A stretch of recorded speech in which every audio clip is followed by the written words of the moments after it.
In 2006, the Guinness Book of World Records declared a tiny mare named Thumbelina the world's smallest horse. Well, she just might be dethroned. Our resident veterinarian, early show correspondent Dr. Debbye Turner Bell went to New Hampshire to meet the new contender for the title. He looks like a wind-up toy. Meet Einstein, quite possibly the smallest horse in the world.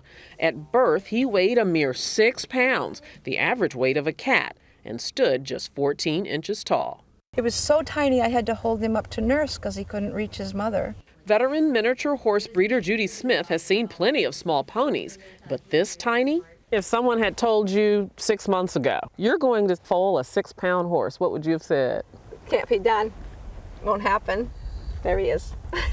Any way to know how big he's going to get?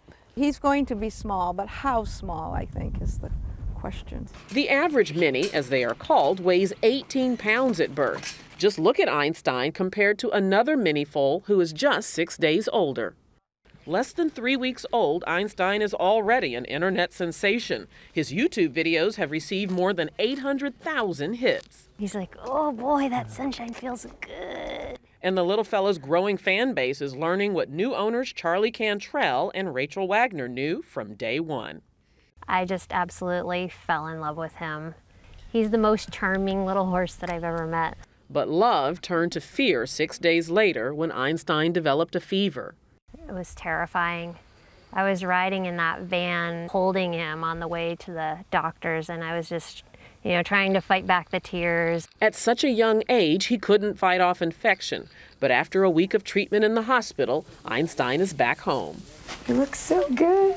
Just this past weekend, an estimated 4,000 people lined the streets in this tiny New Hampshire town to catch a glimpse of the petite pony.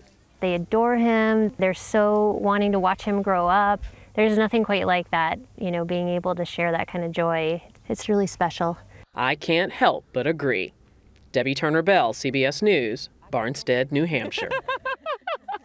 A lot happens early on The Early Show, weekday mornings on CBS.